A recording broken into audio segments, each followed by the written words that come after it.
Buenas tardes, profe. Buenas tardes. Buenas tardes. Prendan sus pantallas, por favor.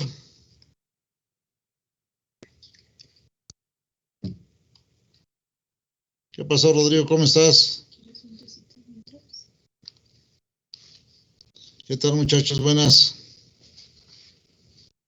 Buenas tardes, profe. ¿Cómo está? Bien, bien. Aquí a las carreras fui a la escuela y tomé el camión a las 2 y voy llegando ahorita a las 5:15. Ese es el problema, profe. Está el tráfico horrible ahí en Tecámac, con lo de Santa Lucía, ya ven que están arreglando, pero horrible el tráfico a vuelta de rueda, momentos parados, así por minutos, 10 minutos parados. Me aventé 3 horas y cuarto para llegar. Oiga, profe, una pregunta. Sí. ¿Están vacunando ahorita en la escuela? ¿Mandé? ¿Están vacunando ahorita en la escuela? ¿Sí ve que luego la escuela agarran como sede de vacunación? Ahí en el queso. Sí, ¿están utilizando otra vez? Sí. Ah, rayos. ¿Te falta el refuerzo? Pues no nos toca a algunos, pero al menos de que tengan 30 años alguien de aquí. Pues ¿cuántos años tienes? Yo tengo 22. ¿Todavía no les toca el refuerzo? No. ¿Pues ya tienen las primeras 2 dosis o una? Eso sí, yo las 2 dosis. Ah, perfecto, con eso es suficiente ya. Pues no sabemos si vamos a regresar todavía. Ayer estuve en la escuela, no me acuerdo quién de sus compañeros estuvo ahí conmigo. ¿Quién fue? Ah, Luis Jesús. Como traíamos el tapabocas,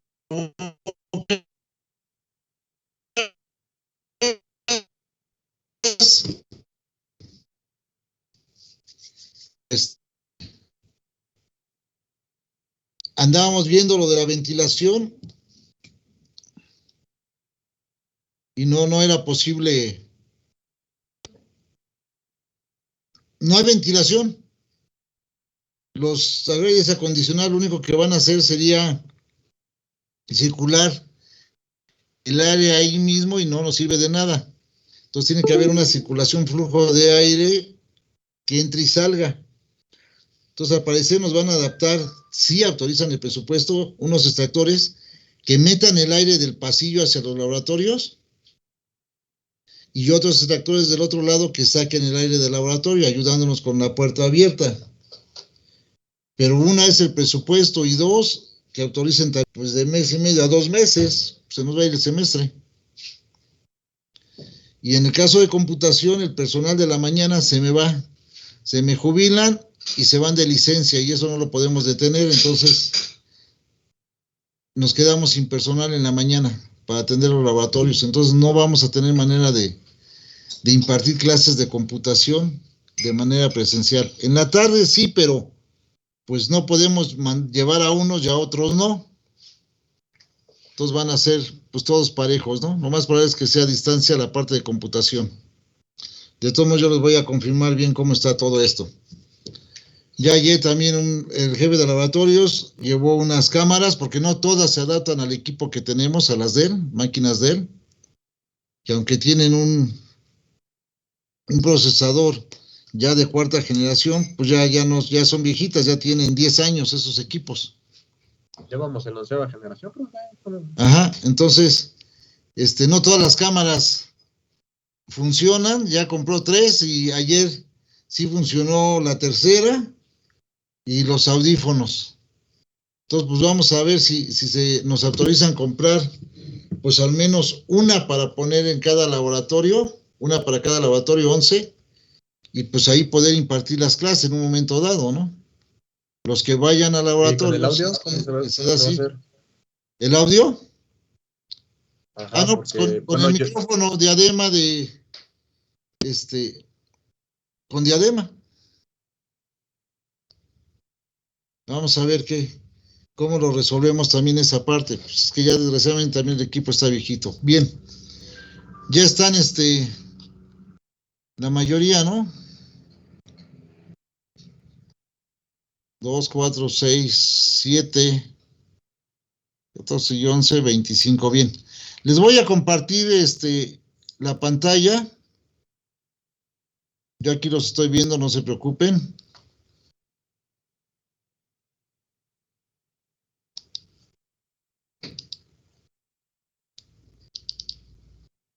No, esa no.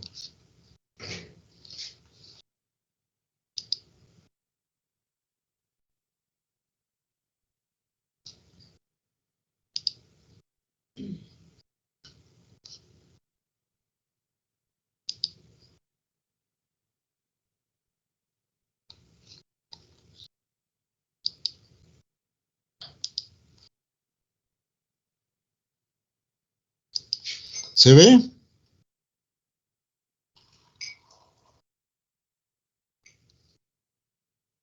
Está cargando, profe. Está Yo no veo nada. No, ya se quitó. ¿Ya se quitó? A ver.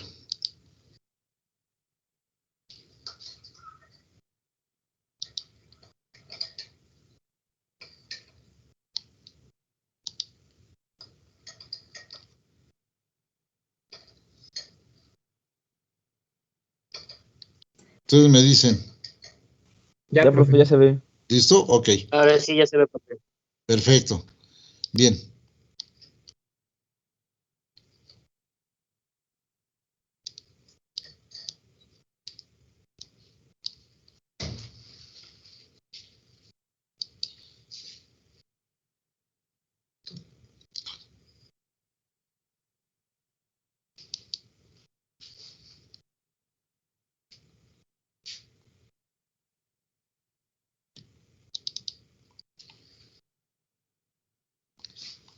Ya se ve la pantalla completa, ¿verdad?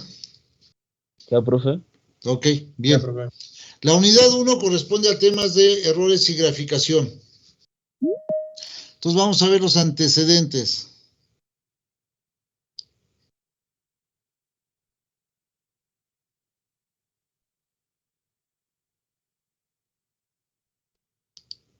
Déjenme, estoy recibiendo a sus compañeros. ¿Sí se ve la pantalla? Sí, profe. Ok. Sí, profe.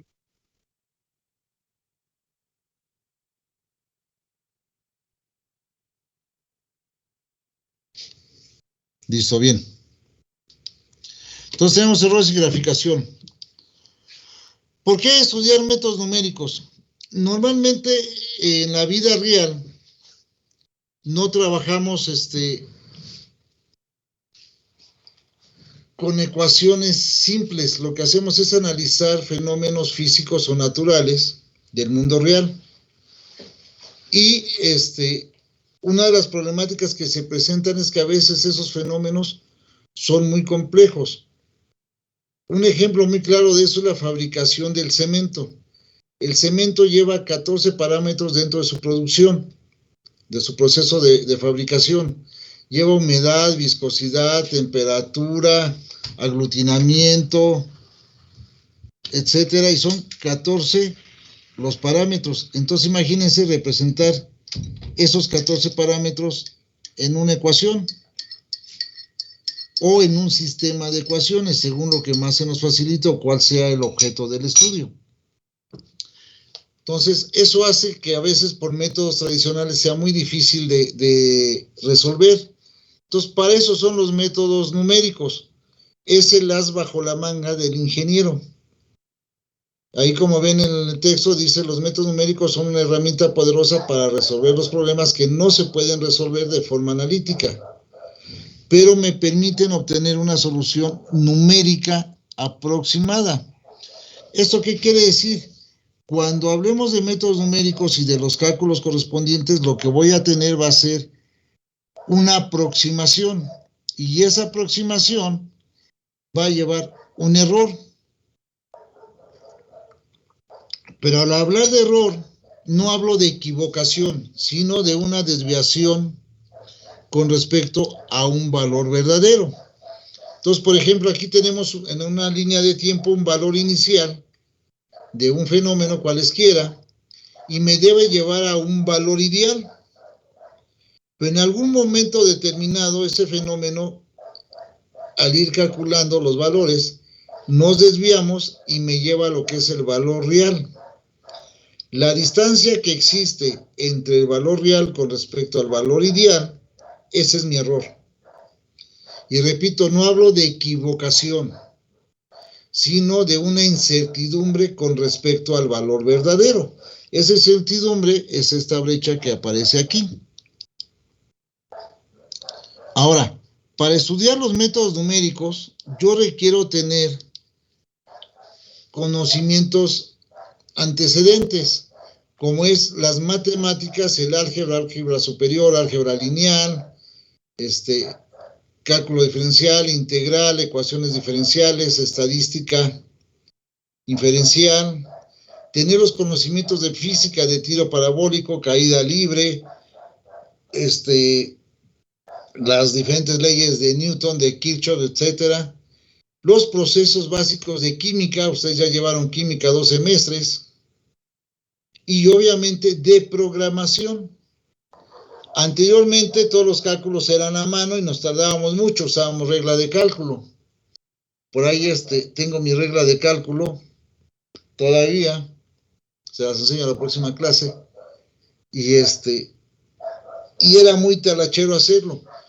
Con el desarrollo computacional, pues obviamente todos esos modelos se han ido programando y ya la idea nada más es proporcionar los valores iniciales y el proceso a través del programa nos genera los resultados.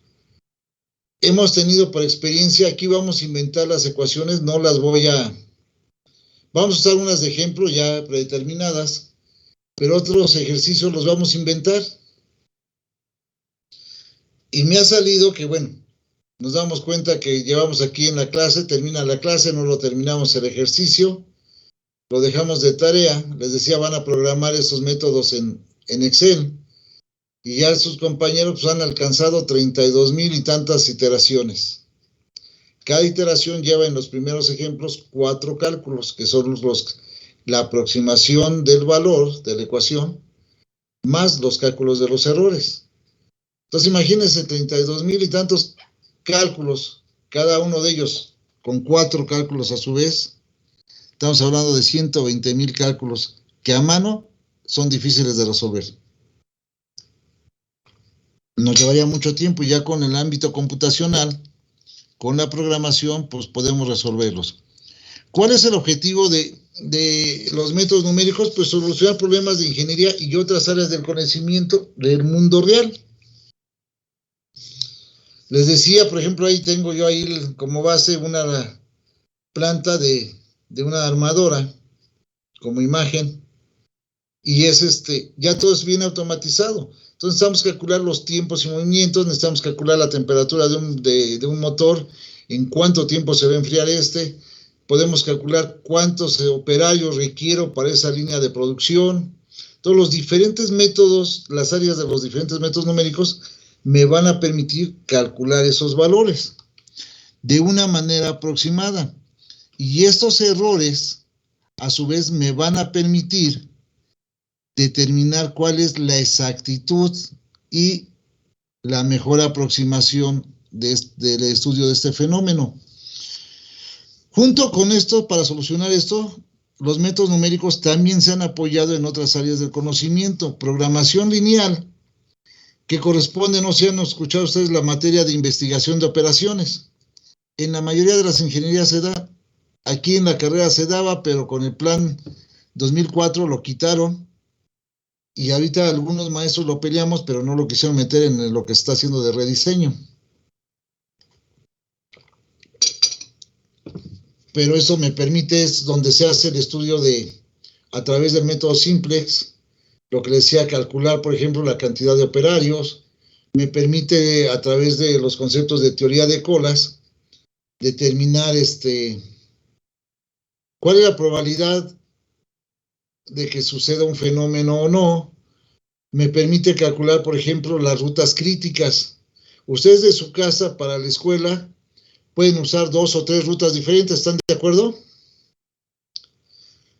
Una de ellas lleva un costo, cada una de ellas lleva un costo, pero también llevan un tiempo. Entonces las rutas críticas nos permiten determinar cuál es la mejor vía de acceso en cuanto a tiempo y en cuanto a economía. Eso nos permite la programación lineal. La programación no lineal es cuando usamos ecuaciones con 2 o más variables o de segundo grado. para los mismos procesos. La programación dinámica y entera, por ejemplo, si hablo de operarios, yo no puedo decir que voy a utilizar 3.7 operarios o 3.5, ni modo que parta un operario a la mitad, ¿verdad? Entonces, ¿qué es lo que hacemos? A través de estos modelos matemáticos de programación dinámica y entera, determino a través de cálculos matemáticos cuál es el operario, el número de operario que más se adapta a mis necesidades. Pueden ser 3 o 4. No me va a permitir valores fraccionados, sino valores enteros. Los procesos estocásticos, ustedes no les tocó, están muy chavos, pero antes los bancos se hacía una fila por cada caja. Y a veces la fila en la que yo iba formado era muy rápida y de repente se paraba. Y la fila de al lado empezaba a avanzar. ¿Qué hacía yo? Bueno, pues me pasaba yo a la otra fila, avanzaba 2, 3 personas y a la siguiente, una antes de mí, se paraba y ahí me quedaba yo parado y los otros pasaban y hasta salían. Entonces, depende precisamente de la cantidad y el tipo de operación que cada cliente hace dentro de la institución bancaria. Entonces, lo que hacemos es, a través de la probabilidad de Poisson, se calculaba la probabilidad de una variable aleatoria, perdón, y de esta manera se calculan tiempos aproximados. Y se llegó a la conclusión que, dada esa aleatoriedad, era mejor hacer una sola fila. Y los primeros que hicieron ese estudio fueron los bancos. Ya de ahí se salió para diferentes organizaciones. Vean que también, por ejemplo, los cines ya nada más tienen una sola fila, ¿no? Con 2 o 3 cajas. Ya tiene hasta un cajero automático por ahí donde se pueden comprar los boletos. Pero ese es el proceso estocástico, está basado en probabilidades de Poisson. La simulación, ustedes ya la conocen, saben lo que es un simulador. Los ejemplos más claros son los de los aviones, ¿no? O de los autos de esos de carreras que se juegan, se van a las chispas, ¿cómo les llaman ahora? Donde tienen todas las maquinitas. Y se suben a la moto y se sientan ahí y simulan que van manejando un auto de carreras. Esos son los simuladores. No sé si han visto los programas estos de History Channel de ¿cómo se llama? Mayday, de los accidentes aéreos. Que una vez que sucede el accidente, simulan en un aparato las condiciones en el momento del incidente para ver cuál era la falla, si a lo mejor fue falla del operario, del piloto o de los mismos equipos o dispositivos del avión. Esos son los simuladores. Todo esto en conjunto nos ayuda a resolver. Se puede decir a grandes rasgos que estos métodos que tenemos aquí, de programación lineal, no lineal, dinámica y entera, estocástico y simulación, son parte de los métodos numéricos. La idea es resolver problemas del mundo real. Los métodos numéricos abarcan 5 grandes grupos, que son el cálculo de raíces. Ustedes saben lo que es una raíz, ¿no? Que es evaluar la función f de x igual a 0, es decir, encontrar el valor de la variable x que haga que esa igualdad de f de x igual a 0 se cumpla. Y es cuando esa x toma un valor tal que la ecuación cruza el eje de las x. Dentro de esto tenemos el método de bisección, regla falsa, punto fijo, Newton-Raphson, secante, Weierstrass, etcétera, etcétera, etcétera, Neifeld y muchos más. Los primeros 4 son los que vamos a ver aquí en clase. Posteriormente vienen los sistemas de ecuaciones lineales. Cuando queremos calcular, por ejemplo, el seguro de vida, comprar un seguro de vida, yo tengo 3 opciones, o un seguro de auto. Puedo tener los de Bancomer, los de Banamex, los de GNP, los del Águila, donde planteo mis ecuaciones, donde el coeficiente pues normalmente es el costo, dependiendo de qué es lo que quiero, maximizar o minimizar mis costos, o maximizar o minimizar mis beneficios. Entonces planteo mis temas de ecuaciones y a través de métodos que, por ejemplo, aquí ya conocen algunos, eliminación de Gauss o Gauss simple, Gauss-Jordan, matriz inversa, eso lo vieron en el primer semestre. Aquí vamos a ver un recordatorio nada más. Y Jacob y Gauss-Seidel, que son los dos métodos numéricos que nos corresponden, donde estos dos métodos, cumpliendo una condición de diagonalmente, de que sea el sistema diagonalmente dominante, forzan al sistema a su solución. Es decir, lo resuelven porque lo resuelven siempre y cuando sea diagonalmente dominante el sistema. Lo vamos a ver en su momento qué es ese concepto. En este caso, como tip, en el examen Jacob y Gauss-Seidel son los últimos problemas a resolver. Normalmente cometen el error de resolverlos. Es una metodología muy simple, pero son demasiado talacheros. Entonces, como tip para el examen, en el momento que veamos ese tema y lo tengan que resolver, por favor, son los últimos problemas a resolver, porque les va a llevar 3/4 partes del examen el tiempo. Luego viene interpolación. Interpolar significa calcular valores de entre valores previamente conocidos, es decir, valores históricos. El método de Lagrange-Newton son 100% de interpolación. Mínimos cuadrados me permite interpolar, pero además me permite pronosticar u obtener tendencias a futuro. ¿Han visto ustedes en las películas, cuando hablan, por ejemplo, ahí de negocios de ventas, que tienen unas gráficas que van hacia arriba o van hacia abajo? No sé si se han ubicado en ese tipo de gráficas. Cuando hablan ahí de negocios o de ventas. Eso es lo que nos permite hacer mínimos cuadrados. Determinar, por ejemplo, para el próximo año cuál va a ser el volumen de ventas que voy a tener del producto que yo estoy fabricando o del servicio que estoy proporcionando, o de la cantidad de clientes que voy a captar para el siguiente año. Otra área es la de integración. Ustedes ya saben que integrar, pues es sumar las partes en un todo, y lo que hacemos aquí es utilizar métodos como el método de los rectángulos. Obviamente está basado en la interpretación geométrica de un rectángulo, trapecios, en la interpretación geométrica de un trapecio, el método de Simpson, que es la interpretación geométrica de una parábola, el método de Romberg, que utiliza diferencias, y finalmente, estos, por ejemplo, nos permiten los de integración, calcular pues el área de una superficie, por ejemplo, una lámina para un troquel donde yo voy a fabricar X cantidad de piezas metálicas, y ahí necesito ver cuál es el mejor acomodo con la diferencia de áreas, y puedo determinar cuál es la cantidad óptima para fabricar por cada lámina, ¿no? De un tamaño específico. Puedo calcular el área de un lago, de una montaña, puedo calcular la corriente RMS, puedo calcular el tiempo que tarda o la cantidad de autos que pasan en una caseta de cobro, por ejemplo. Todo eso me permiten estos métodos. Calcular la distancia que lleva un proyectil.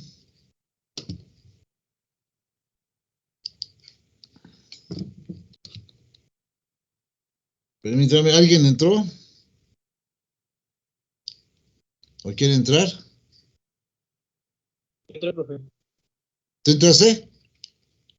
Ok. Sí, es que venía a combi porque vengo de la escuela, profe. Sí, está bien. Ajá. Y les decía, y luego, bueno, ya vienen los métodos de ecuaciones diferenciales, donde está el método de Euler mejorado, Runge-Kutta. Euler mejorado es para ecuaciones diferenciales de primer orden. Y ya para ecuaciones diferenciales, sistemas de ecuaciones diferenciales de primer orden, ya hablando de sistemas, está Runge-Kutta. En realidad, los tres son Runge-Kutta. Euler se refiere a Runge-Kutta de primer orden, Euler mejorado, Runge-Kutta de segundo orden y Runge-Kutta de tercero, cuarto, quinto como tal. Profe, ¿Sí? no estamos viendo su pantalla. ¿No se ve? No, no la estamos viendo. A ver, déjeme.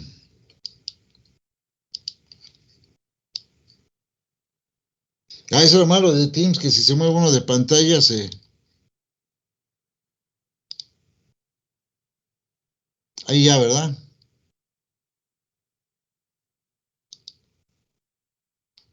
¿Ya la ven? Ya, profe. Ok. Ya, profesor.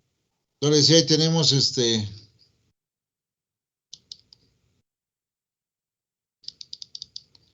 las diferentes áreas y los diferentes métodos. Cada área, estos son los que vamos a ver nosotros en clase.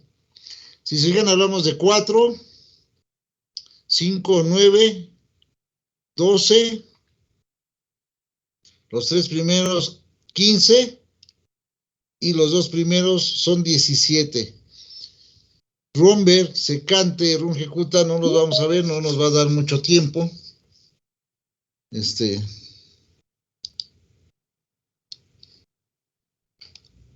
¿Hay alguien en la sala de espera?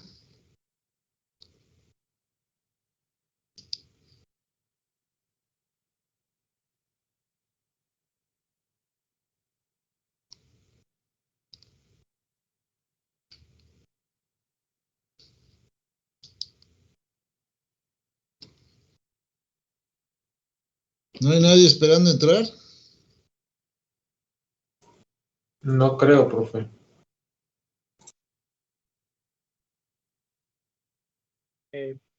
Yo me voy a conectar con la compu por si me puedes estar ahorita. Ok. Bueno. ¿Sí ven la pantalla? Sí. Sí. Ok. Bien. Entonces, bueno, el siguiente concepto, ya entrando a lo que es en materia, como tal, es el concepto de cifras significativas. El concepto de cifras significativas nos dan el grado de confiabilidad de un cálculo. Y ese grado de confiabilidad se considera desde 2 puntos de vista diferentes. En mediciones y en cantidades. En el caso de mediciones, no importa el tipo de instrumento que estoy utilizando. Este instrumento ya trae unas dimensiones preestablecidas. Puede ser una regla, puede ser un flexómetro, puede ser la cinta métrica que usan las mamás para la costura, puede ser un calibrador, todavía de los digitales, o analógicos más bien, donde como ven ahí hay un punto entre 3.2 y 3.4. Bien, en mediciones la cantidad de cifras significativas se mide a través de la cifra correcta, que es la que nos da el aparato en cuestión, que sería 3.2 en este caso, más la primera cifra estimada. ¿Ahí qué valor le pondrían? Ubicando el centro del punto rojo. 3.3. 25. 3.3 es la siguiente raya que queda a la derecha del punto, ¿no? Sería el punto 3.25. 25, ¿no? 3.25. 25, 3.24. 3.24. 3.25 más o menos, o 3.24. Más o menos, bueno. Como lo quieras ver. Cualquier Ya, cantidad que pongan 3.22, 3.23, 3.24, la cantidad de cifras significativas son correctas, porque están considerando la del instrumento, que es 3.2, más la primera cifra estimada. En el caso de cantidades se lleva un procedimiento específico y hay que cumplir lo que son 4 reglas principales. La primera es que todos los dígitos diferentes de 0 son significativos. Recuerden, estoy hablando del concepto cifras significativas. Por lo tanto, si son cifras significativas, son del 1 a 9 son significativos, van a pertenecer a ese concepto de cifras significativas. Valga el juego de palabras, ¿no? La segunda es que todos los ceros finales son significativos. Es decir, todos los que van al final de mi cantidad. Todos los ceros entre cifras significativas también van a ser significativos. Pero los ceros que ubican el punto decimal no son significativos. ¿Cuáles serían esos ceros?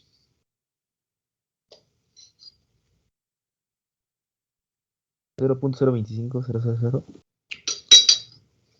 0.25000, esos serían ceros finales, ¿no? Ajá, y se dice que los que se toman son los que a partir del punto decimal, ¿no? Ajá. A eso no Sí. no se agarran. Dice que son del punto decimal a la derecha, pero fíjate ahí en la regla, 0.2500 tiene dos ceros finales. Por lo tanto, esos ceros son significativos.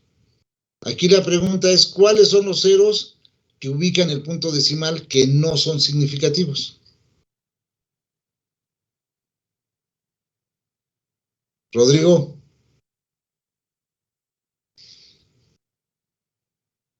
¿Cuáles serían esos? Los que están antes del punto. No, si son antes del punto son enteros, ¿no? Son los después, pero bueno, depende de cada caso. Son después del punto decimal, antes del de la primera cifra significativa. Ahorita lo vamos a ver. Bien, hay una nota que por favor tómenla en consideración. Cuando hablo de notación decimal, las cifras significativas se consideran del punto decimal a la derecha, es decir, todos los decimales. Cuando hablo de notación científica, las cifras significativas consideran tanto enteros como decimales. ¿Sí te entiende esta parte? Sí, profe. A lo largo de sus cálculos que vamos a hacer en el curso, la calculadora a veces nos va a dar como resultado notación científica. Esa notación es la que tienen que utilizar. ¿Por qué? Aquí tiene un ejemplo, bueno, ahí les puse una imagen de que vean el tabulador, está hecho en Excel. Por ejemplo, aquí tienen masa. A ver, anoten rápidamente ahí en su cuaderno. Las diapositivas la tienen, no necesitan anotar los valores. Pero pónganle ahí el ejemplo. Masa tiene 3.5785 kilogramos. ¿Cuántas cifras significativas tiene? Tiene 4. 4, ¿no? 4. 4. En el periodo 3.15 por 10 a la 7, ¿cuántas cifras significativas tiene? 2. Serían 3, ¿no? Porque también cuenta el entero. El 3. Son 3, es notación científica y recuerden, se toman en cuenta enteros y decimales. En distancia. 4. 4. Recuerden, es notación científica, se consideran enteros y decimales. En aceleración. 3. 0. Son 3. Al no tener decimales, quedan los puros enteros, se consideran los valores enteros. Si tuviera 108.57666, consideraría del punto decimal a la derecha, ¿sí? En volumen, 25.430, ¿cuánto me da? 5. 5. La siguiente. 10. Serían 4, ¿no? 4. Los 6 ceros que están a partir del punto decimal a la derecha, antes del 1, esos son los ceros que ubican el punto decimal. Esos ceros, si ustedes lo meten a su calculadora, cuando le dan igual o enter, se lo pasa a notación científica. 1.258 por 10 a la menos 7. ¿Sí? Esos ceros son los que me causan la incertidumbre. Imagínense un cálculo de 1.258 por 10 a la menos 30 o por 10 a la 30. ¿Lo pueden meter a su calculadora en notación decimal? No. No, ¿verdad? Por lo tanto, ya sea porque sea muy grande o porque sea muy pequeño, me causa una incertidumbre. Y ese es el error del que hablamos. Por eso normalmente esas cantidades no se consideran como significativos los ceros, y la cantidad se representa, para reducir la incertidumbre, se representa en notación científica. La que sigue, ¿cuántas tiene? También 4. 4. La que sigue, También 4.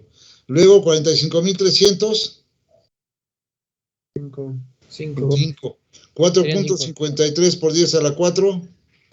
3, 3. Y la que sigue, 4, 4. 4. Y si se fijan, son las mismas.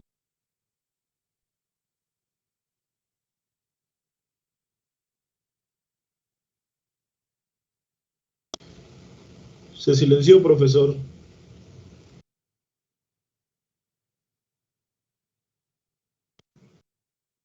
No se escucha, profe. Está silenciado.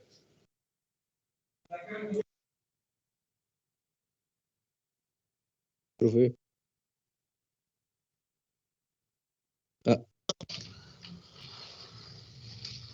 Ya, ¿verdad? Ahora déjeme porque me tengo que salir.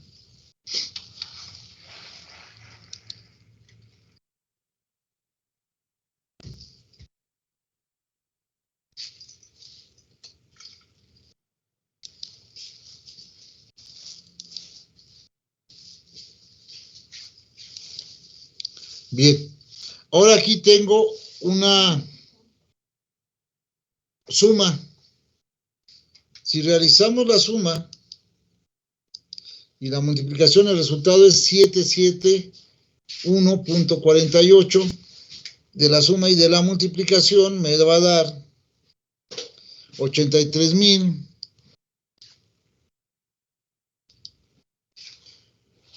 Digo 8.363.0205. En la primera, ¿cuántas cifras significativas tengo? En la suma. 5, profe. ¿5? Nada más Son son 3, dos. ¿no? Ah, no. No, son 2. Recuerden que es del punto decimal a la derecha. Y en la de abajo, en la multiplicación, 3. son 3. Y bien, ahora recuerden, aquí lo vamos a ver los cálculos ya no desde el punto de vista matemático, sino desde el punto de vista de la ingeniería. Y en su libro de Baldor, en la secundaria, cuando vieron álgebra, hay unas reglas específicas que dicen que cuando realizo una operación matemática, cualquiera de estas que conocemos básicas, suma, resta, multiplicación o división, el resultado se debe de representar de acuerdo al número de decimales, de acuerdo al operador que menor número de decimales tenga. Aquí, ¿cuál es el operador? El operando que tiene menor número de decimales.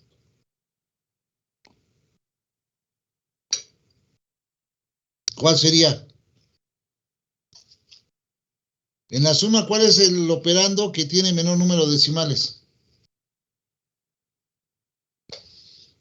Sería el segundo, ¿no? 78.9. 78.9. Por lo tanto, el resultado lo debo de representar con un decimal.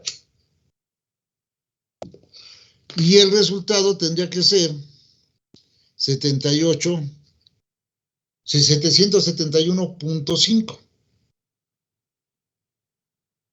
En el caso de la multiplicación, los dos operandos tienen 2 decimales, por lo tanto el resultado lo debo de representar con 2 decimales, que sería 8.363.02, lo que representa una cifra significativa en ambos casos. Bien, las cifras significativas tienen 2 implicaciones importantes. La primera es que una aproximación es aceptable siempre y cuando sea correcta hasta 4 cifras significativas como mínimo. Es decir, en todos nuestros cálculos vamos a usar mínimo 4 cifras significativas. Para que mi cálculo sea confiable. Y aquí tenemos el ejemplo, por ejemplo, cantidades tales como pi, e, raíz de 2, raíz de 7, que representan números finitos, no se pueden representar exactamente como un número finito de dígitos. Y aquí les pongo el ejemplo de pi. Ahí tenemos 3.14, 15, 92, 65, 35, 89, 79, 32, 38, 46, 26, 43. Hasta hace unos, yo creo que un poquito más, ya como unos 8 años o 10, leí la revista Research Journal, que es la que corresponde a los avances tecnológicos en ingeniería, y el valor de pi llevaba después del punto decimal 1.700.000 y tantos dígitos después del punto, y no se llegaba al 0. Por lo tanto, es un número infinito, pero lo representamos como número finito. Y si ustedes agarran cualquiera de esa lista, cualquier dígito, y empiezan a aplicar el redondeo, recuerden que la regla del redondeo simétrico es que de 0.5 o de 5 para arriba sube menos en calificación reprobatoria. Y de 0.5 para abajo se reduce el dígito.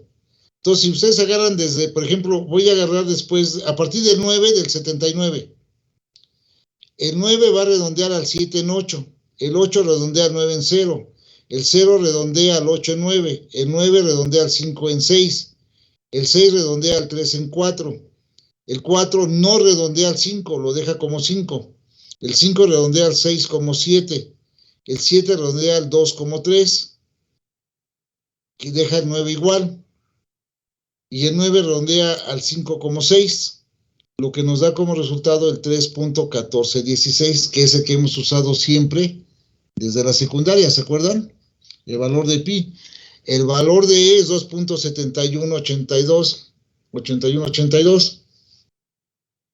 Valor de E 1.4142 y así sucesivamente. Entonces, bien, ¿qué es lo que hacemos? Aplicamos las reglas de redondeo. Y bueno, las reglas de redondeo, voy a aprenderles aquí tantito la cámara, voy a salirme de aquí.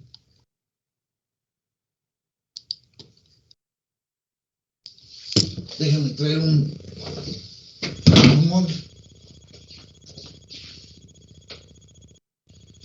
Hay dos tipos, ¿sí ven ahí el pizarrón? Sí, profe. Ahí ya se ve, ¿verdad? ¿Sí se alcanza a ver ahí bien? No se oye en todo lo que está ahí colgado las llaves. Bien. Yo tengo, por ejemplo,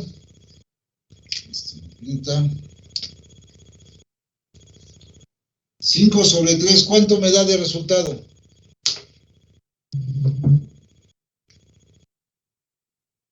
.666666 hasta llegar hasta el 7. ¿Cuántos 6 dan?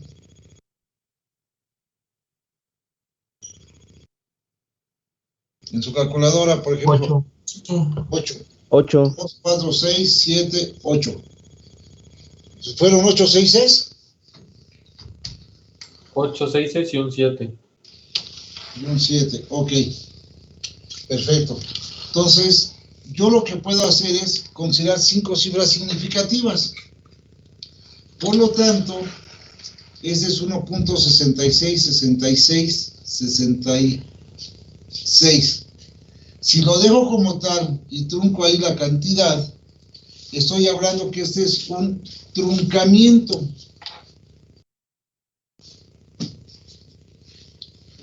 Pero si yo lo represento como 1.66667, estoy hablando de un redondeo. Y ese redondeo se conoce como redondeo simétrico.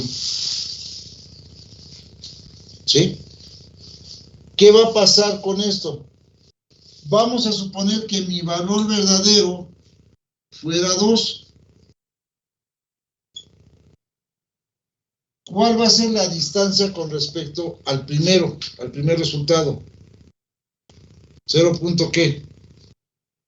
4. 0.4444. 4, ¿seguro? A ver, usen su calculadora, aunque sea la del celular. 3. Eso se me pasó, a partir de hoy, toda su calculadora. ¿Cuánto me da?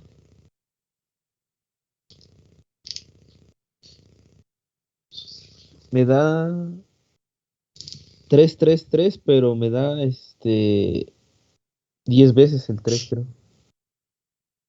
Sí, porque apretaste todo. Si nada más manejas 66, ¿cuánto te da?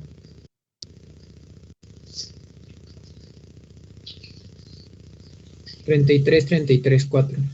33, 4. Y si hago la misma operación con respecto al redondeo, ¿cuánto me da?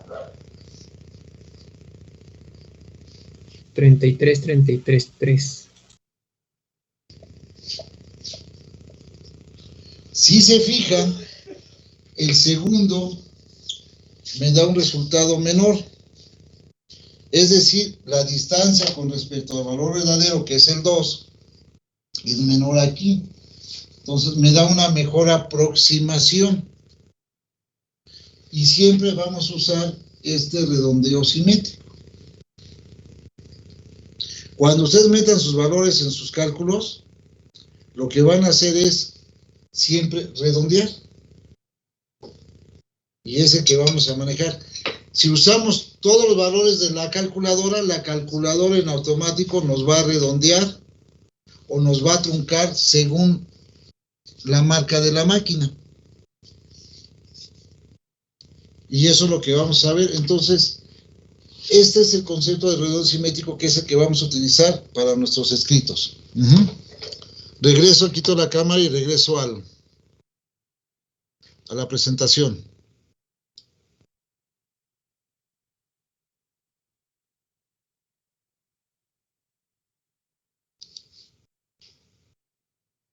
¿Ya se ve ahí? Sí. Sí, perfecto. Ok.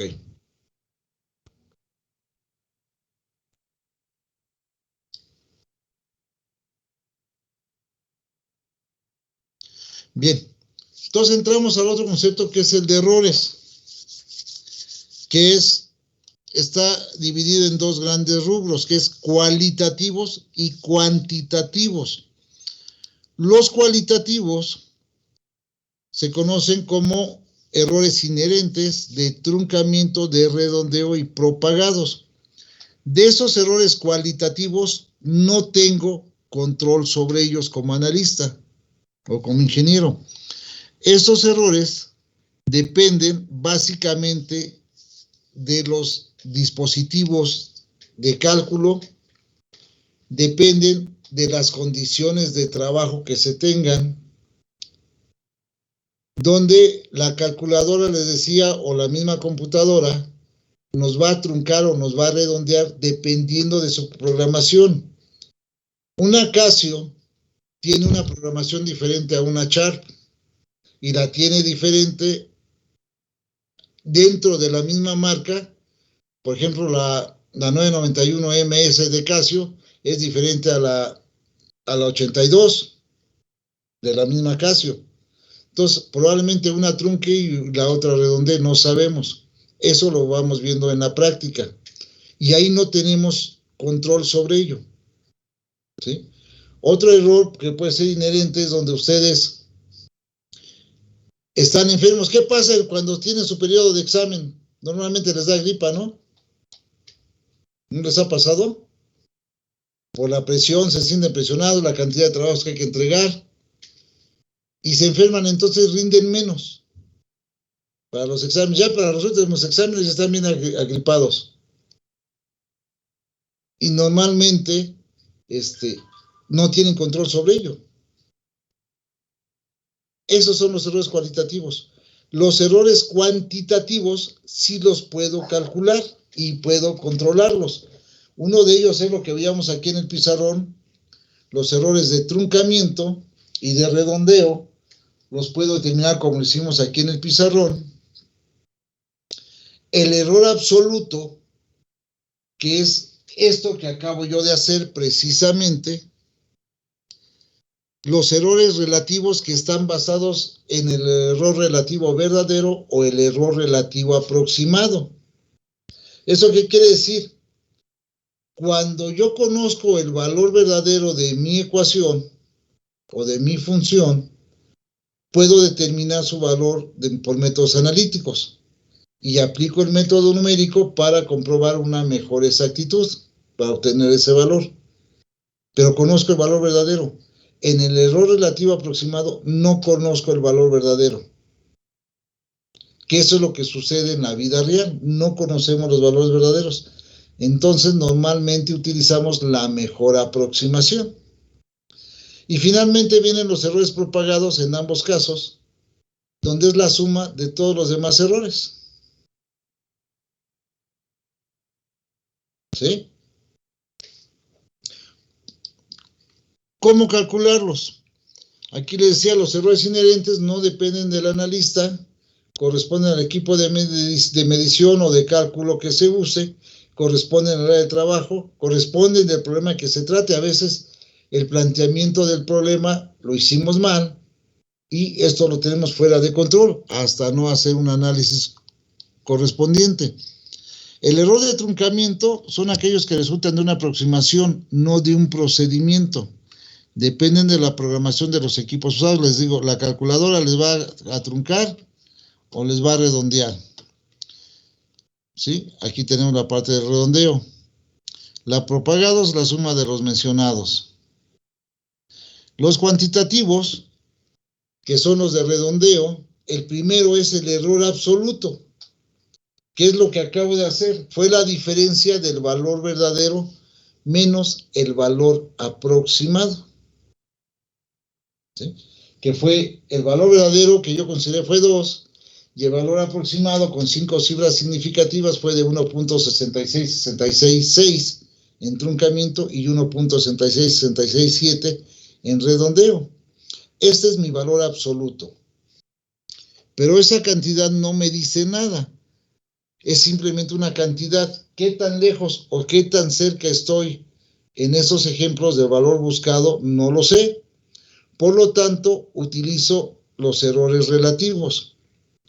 Ese error relativo es la relación que existe entre el valor verdadero y el valor aproximado de forma normalizada. Es decir, mi error relativo verdadero está definido por el valor verdadero menos el valor aproximado sobre el valor verdadero, todo en valor absoluto, por 100%. Ese por 100%, que es obtener un valor porcentual, se conoce en ingeniería como normalización.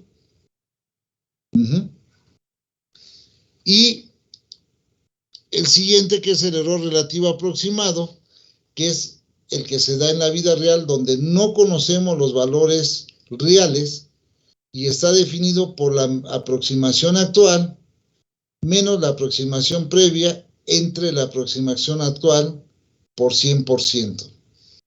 Todo está en valor absoluto. Recuerden, el porciento, que es calcular el porcentaje, es la normalización. Y los errores propagados son la suma de los errores antes mencionados. ¿Cómo voy a detener un cálculo? ¿Cómo sé cuándo lo debo de detener? Bueno, para eso existe el error de tolerancia o error máximo permisible o el error relativo máximo por redondeo. Son los 3 nombres que se conocen del error de tolerancia. Y está definido como una E mayúscula subíndice S, que es igual a 0.5 por 10 a la 2 menos n%. Si habríamos mencionado que para que un cálculo sea aceptable o confiable, debe tener 4 cifras significativas, es decir, la n es el número de cifras significativas que voy a usar en mi cálculo, y el ejemplo, lo mínimo que puedo usar son 4 cifras significativas. Entonces, el error de tolerancia por definición es de 0.005%, es decir, 5 milésimas. Ese es el error máximo permisible en cualquier cálculo desde el punto de vista de la ingeniería. Si ustedes en sus cálculos no me consideran esas 4 cifras significativas, su cálculo no es confiable y por lo tanto se los voy a poner mal y reprueban su examen. Estas 4 fórmulas las tienen que aprender de memoria. Van a comer, van a desayunar, van a cenar y hasta van a hacer el amor con ellas. Todo el curso. Se las tienen que aprender de memoria. Y este error de tolerancia. Y una vez que yo considere el error de tolerancia, al ir calculando mi error relativo aproximado, lo voy a comparar con mi error de tolerancia y si este es menor, en ese momento puedo detener mis cálculos. De otra forma, tengo que seguir iterando o seguir calculando, como le quieran decir. La razón principal es que el error relativo verdadero siempre va a ser menor que el error relativo aproximado. Por eso es que usamos ese criterio. ¿Sí? Aunque en la práctica no siempre se cumple la regla teórica. En muchos ejercicios, en muchos problemas que vamos a ver, recuerden que les dije que vamos a inventar las ecuaciones, las funciones. Algunas las vamos a usar como ejemplo, pero ya en el ejercicio, ya esas están definidas, pero en el ejercicio vamos a inventar la ecuación. Y ahí nos vamos a dar cuenta que a veces el error relativo verdadero es mayor que el error relativo aproximado. Pero conforme voy desarrollando el método, conforme voy iterando, como se conoce, entonces en ese momento se empieza, en un punto determinado, se empieza a cumplir la regla correspondiente. Pero eso, ¿cómo lo hacemos? Pues calculando. No hay otra manera de saber. Estas fórmulas y estos criterios los tienen que conocer siempre. Bien. Entonces aquí tenemos el primer ejercicio o ejemplo que dice: a menudo se representan las funciones mediante series infinitas y pone la función exponencial a través de la serie de Maclaurin. Ustedes recordarán la serie de Taylor y la serie de Maclaurin, donde la función exponencial la definimos a través de Maclaurin como 1 más x al cuadrado sobre 2 factorial más x cúbica sobre 3 factorial más x cuarta sobre 4 factorial más puntos suspensivos hasta x a la n sobre n factorial. Conforme voy agregando un término a la serie, el valor se va acercando más al valor buscado de e a la x. Y aquí la pregunta es, empezando con el primer término y agregando un término a la vez, calcula el valor de e a la 0.5, así como los errores absoluto, relativo verdadero y relativo aproximado. Considera como valor verdadero 1.648721.271. Usa 6 cifras significativas para los cálculos y representa el cálculo con 5 cifras significativas. Bien.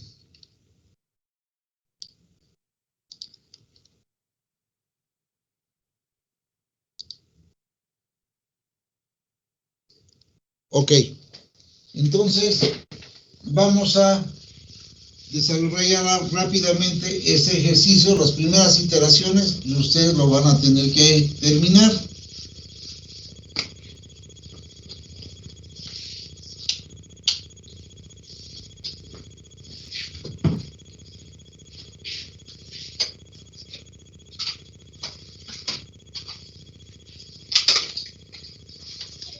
Compañeros, ¿ustedes sí ven bien el pizarrón? Es que yo la veo bien borroso. Yo también un poco. A ver, ahí alcanzan a ver un poquito. Ahí está, les voy a usar otro plumón, uno negro. Vale, vale. A ver, es e a la x, e a la 0.5. Entonces, basándose ahí en la diapositiva, dice que calculando el primer término, iniciando por el primer término y agregando uno a la vez. Entonces voy a tener a la 1. Yo sé que mi valor verdadero es 1.648721.271. Entonces, esta es mi primera aproximación. Y voy a calcular el error absoluto. El error absoluto me dice que es el valor verdadero menos mi valor aproximado. En valor absoluto. Entonces va a ser 1. Me dice con ¿cuántas cifras? 6 cifras los cálculos. 1.648721. Tengo 1, 2, 3, 4, 5, 6. Hasta el 1 me dan 6 cifras significativas. ¿Están de acuerdo? A partir del punto decimal, todos son significativos. Como el siguiente es 2, no me redondea, entonces queda ahí. Este es mi error absoluto. Ahora viene mi error relativo verdadero, que es el valor verdadero menos el valor aproximado entre el valor verdadero, todo en valor absoluto por 100%. ¿Y esto qué me va a decir? Si se fijan, el numerador de la fórmula es el error absoluto, ¿están de acuerdo? El valor verdadero menos aproximado, entonces voy a usar, aquí sería calcular menos 1 y me va a dar 0.648721, ¿están de acuerdo? Ya apliqué aquí la fórmula. Valor verdadero menos el valor aproximado, que esta es mi primera aproximación 1. Y es 0.648721. Por lo tanto, para el error relativo verdadero voy a ocupar 0.648721 entre 1.648721, todo en valor absoluto por 100%. ¿Cuánto me da esto?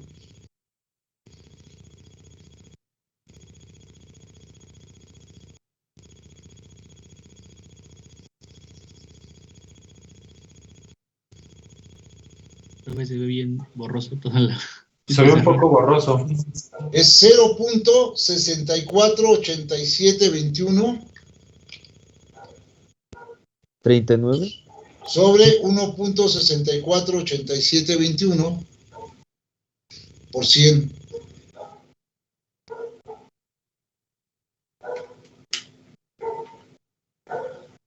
Me salió 39.34. Concuerdo. Igual 39. 39.34 por 100. 69. Y ahora viene el error relativo aproximado, que es la aproximación actual menos la aproximación previa entre la aproximación actual, todo en valor absoluto por 100%. Bueno, resulta que mi aproximación actual, ¿cuál es? 1, ¿están de acuerdo? ¿Cuál sería mi aproximación previa? 0, porque no tenemos. 0. Pero aquí tengo un problema. Después estoy poniendo un 0 punteado. ¿Por qué? Porque yo no sé si realmente el valor empieza en 0. Empieza ahí, no tengo. La primera aproximación es esta. Por lo tanto, la aproximación previa no tengo. ¿Están de acuerdo? Apenas llevo una. Entonces, aquí en realidad no es 0. Aquí no tengo nada. Por lo tanto, para la primera aproximación, el error relativo aproximado no lo puedo calcular. Ahora, con esta primera iteración, comparo mi error relativo aproximado es menor que mi error de tolerancia. Pues si no lo puedo calcular, la respuesta en automático es no. Lo que me obliga a hacer una segunda iteración. Esta es la primera.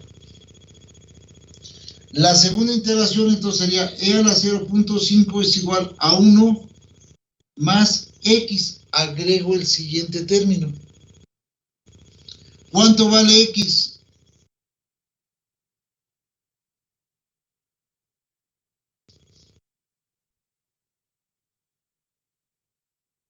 La serie, ¿cómo está definida? E a la x es igual a ¿qué? 1 más x al cuadrado sobre 2 más x cúbica sobre 3 y así sucesivamente. ¿Cuánto vale x? Sería 0.5, ¿no? 0.5 es el valor que me están pidiendo. Entonces sería 1 más 0.5, esto me va a dar 1.5. Esta es mi segunda aproximación. Ahora sí, mi error absoluto, que es el valor verdadero menos el valor aproximado en valor absoluto, es igual a 1.648721 menos 1.5. ¿Y eso cuánto me da?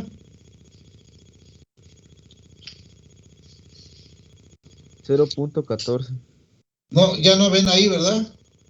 No. No. No, profesor. Y así.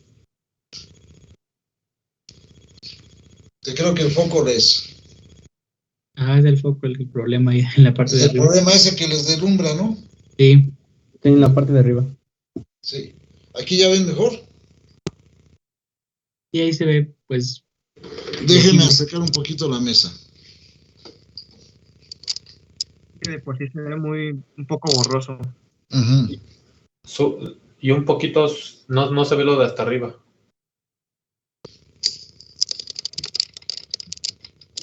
A ver ahí. Ya está ahí, da. ¿Ahí más o menos ven? sí, profesor. Sí. Ok. Entonces, decíamos, el error absoluto es 1.648721 menos 1.5. ¿Cuánto me da eso? 1.148721. 1. .14. 148721. Y calculo ahora mi error relativo verdadero, que sería, lo voy a poner ahora como mi error absoluto entre el valor verdadero. ¿Están de acuerdo? El error absoluto es el valor verdadero menos el valor aproximado entre el valor verdadero. Entonces aquí, ¿qué va a ser igual? A 0.148721 entre 1.648721 y todo esto por 100%. ¿Cuánto me da? 9.02. ¿Por 100? 9.0203. 9.02. Como estoy hablando aquí de por valores porcentuales, voy a manejar ahorita dos decimales. Aquí sí hablo de decimal en el valor porcentual. Aquí hablo de cifras significativas en el error absoluto.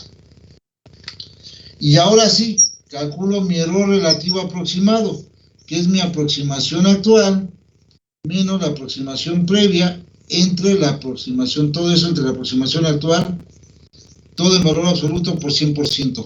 ¿Cuál es mi aproximación actual ahora?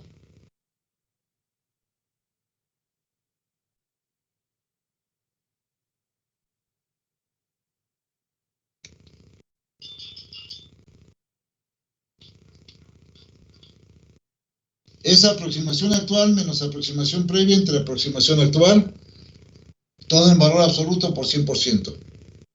Es error relativo aproximado, ERA. Esa es la fórmula que viene en las diapositivas que acabamos de ver. ¿Cuánto me da? Sería la aproximación actual, ¿cuál es? 1.5. 1.5 en valor absoluto. La aproximación previa, ¿cuál es? 1. Entre 1.5 en valor absoluto por 100%, ¿cuánto me da? 33.33. Me da igual. 33. 33. Punto 33. Sí. 33.33%. Ujú. Ok. Entonces, como ven, de entrada no siempre voy a empezar en 100%. Muchos compañeros ahí en la escuela les dicen, aquí póngale 0, pero eso nos va a dar 100%. No lo sabemos en la vida real. Lo van a ver a lo largo del curso, que a veces nos va a dar un error de 700 o de 1000, esos primeros valores. Entonces, es un error ponerle aquí 0, porque no sabemos, no empezamos siempre del 100%. A veces estamos muy distantes del valor. Entonces, hasta la segunda aproximación es donde yo puedo determinar cuál es el valor de esa normalización. ¿Sí? Y nuevamente comparo, esta es mi segunda iteración. Comparo, mi error relativo aproximado es menor que mi error de tolerancia. ¿Cuál debe ser el error de tolerancia? El 9.02. No. Ahí en las diapositivas, ¿cuál era? 0.05, ¿no? 0.005, 5 milésimas. ¿El 33.33 es menor que 0.005? No, ¿verdad?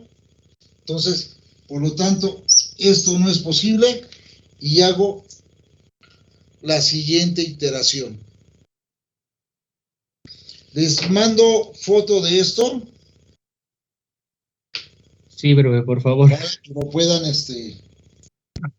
Por favor. Me siento japonesito favor, y profe. tratando de ver el pizarrón. Es que tengo aquí mi mono del IPN, mi burro. Déjame quitarlo y ahora sí ya.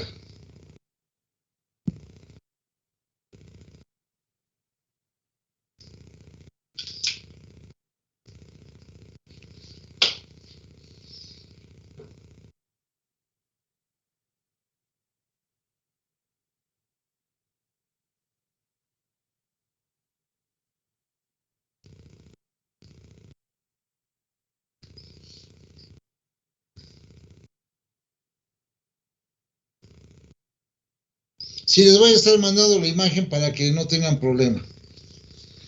Bien, ya lo tienen ahí, ya se ve un poquito mejor, ¿verdad? En su imagen, en el chat. Sí, profe.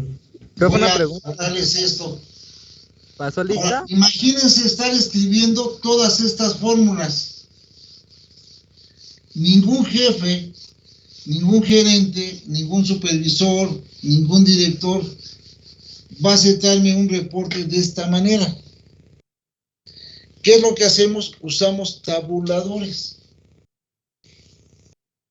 Es decir, una matriz o un arreglo de números. Yo voy a tener como primera columna el número de iteraciones. Ahí le estoy poniendo iter en la primera columna. La iteración 1, la iteración 2, la iteración 3, la iteración 4, la iteración 5, ahí nada más lo voy a dejar hasta ahí. En el primero yo voy a tener a la X. Mi primera aproximación en la segunda columna fue 1, ¿están de acuerdo? Luego calculamos el error absoluto. El error absoluto, ¿cuánto fue? Lo voy a hacer un poquito más grande la columna. ¿Cuánto me dio en el primero? 0.648721. Luego tengo las dos columnas de manera porcentual, el error relativo verdadero y el error relativo aproximado. Ya tengo construida mi matriz. Entonces, para el error relativo verdadero, ¿cuánto me dio? 39 punto ¿qué? 39.34. Y dijimos que para el error relativo aproximado no lo puedo calcular. Después tuve la siguiente aproximación, 1.5, me dio 0.148721. El error fue 9.02. Sí. ¿Y el error relativo aproximado cuánto me dio? 33.33. 33.33. Perfecto. Ahora voy a anexar la siguiente iteración. Pero yo ya tenía E a la 0.5 igual a 1 más X que era 1.5. ¿Están de acuerdo? Primero era 1. Luego fue X más 1 más X que fue 1.5. Ahora es 1.5 más X al cuadrado que es 0.5 al cuadrado sobre 2. ¿Cuánto me da esto?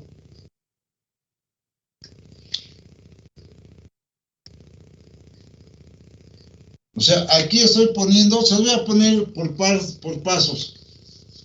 Espérenme.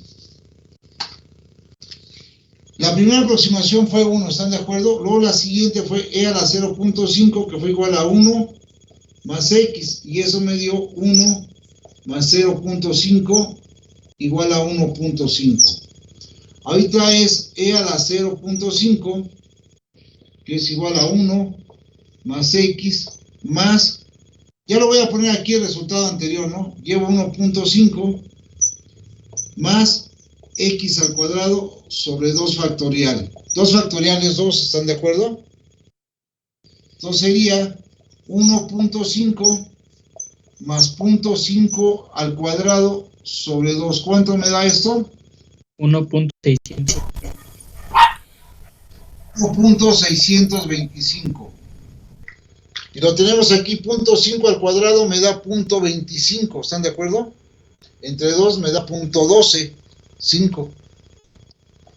Más 1.5, pues es 1.625. Abusados ingenieros con esos cálculos, hay cálculos que no requieren la calculadora. ¿Sale? Entonces ahora, en E a la X es 1.625. Aplicando el error absoluto, ¿cuánto me da aquí? Que es el valor verdadero, lo podemos poner aquí a un costado como valor verdadero, 1.648721, y yo sé que mi error de tolerancia es igual a 0.005%. ¿Cuánto es mi error absoluto? Valor verdadero menos el aproximado. 0.023. 72. 0.023. 72. 72. ¿Algo más? 12. 12. Perfecto. Ahora, mi error relativo verdadero es el error absoluto entre el valor verdadero por 100. ¿Cuánto me da? Si se fijan, la misma tabla me va llevando. 1.4. 1.443. ¿Seguros? 1.443 sería 1.44. Ahora el error relativo aproximado sería, aquí en la misma tabla, en la primera columna, sería aproximación actual, que es 1.625, menos la aproximación previa, que es la de arriba, 1.5, entre la aproximación actual, 1.625. ¿Sí ya vieron cómo la misma tabla me proporciona los datos? Nada más tengo que aprenderme las fórmulas. ¿Cuánto sería mi error relativo aproximado?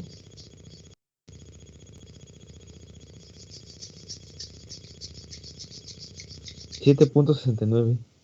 7.69. Perfecto. Bueno. Nuevamente, la siguiente iteración, comparo. 7.69, mi error relativo aproximado es menor que mi error de tolerancia. No, ¿verdad? Por lo tanto, siguiente iteración. ¿Cuándo me voy a detener? Cuando este error, el error relativo aproximado, sea menor que 0.005. Entonces ustedes de tarea para el jueves van a terminar esta tabla hasta cumplir la condición. Lo van a hacer a mano y aparte lo van a hacer en Excel. Esta es mi columna A, mi columna B, mi columna C, mi columna D, mi columna E. Mi renglón 5, ahí te voy a decir por qué 5, renglón 6, renglón 7, renglón 8, renglón 9, 10, hasta que corresponda. Porque ustedes en Excel, a lo largo de estas 5 columnas, van a combinar la celda y le van a poner su identificación. Instituto Politécnico Nacional, el primer renglón; el segundo, Escuela Superior de Ingeniería Mecánica y Eléctrica; el tercero, Departamento de Comunicaciones y Electrónica; el cuarto, Academia de Computación; el quinto renglón le pueden poner ahí análisis numérico; dejan un renglón el sexto; en el séptimo renglón le ponen su nombre del alumno, y en el mismo renglón, con unas celdas más a la derecha, sin salirse de lo que es el ancho de la tabla, le ponen la fecha. Si le entregan el jueves que sería 17 de febrero. Y van a programar esto en Excel. Lo único que van a meter como dato es el 1. Lo demás, si se fijan, son fórmulas. Aquí van a tener que jalar pues, el valor correspondiente, ¿no? Van a tener que calcular en una celda fuera de la matriz, van a tener que calcular esta serie. Cada celda deberán ir incrementando los diferentes valores. Ya jalarían la anterior, más x, ahorita ¿qué seguiría? X al cubo sobre 3 factorial, que sería 6. X cúbica sobre 6, 0.5 al cubo sobre 6. La siguiente celda hacia abajo sería el valor resultante más x a la cuarta sobre 4 factorial, que sería 24, ¿no? Y así lo tienen que ir jalando para ir calculando ese valor, y todo lo demás se va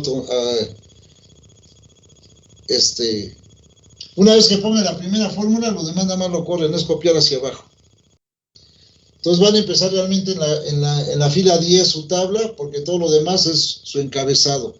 Es decir, van a identificar bien su página en Excel, porque eso, recuerden, es lo que van a subir al Excel, al Classroom. Todos esos programas en Excel. Profe, una pregunta. Sí. ¿En Excel también se tiene que especificar, por ejemplo, las 6 cifras significativas, o ahí da igual que tomen las que sean? Puedes especificarlas, pero si quieren poner pues las 10 cifras significativas que tiene el valor verdadero, pueden hacerlo.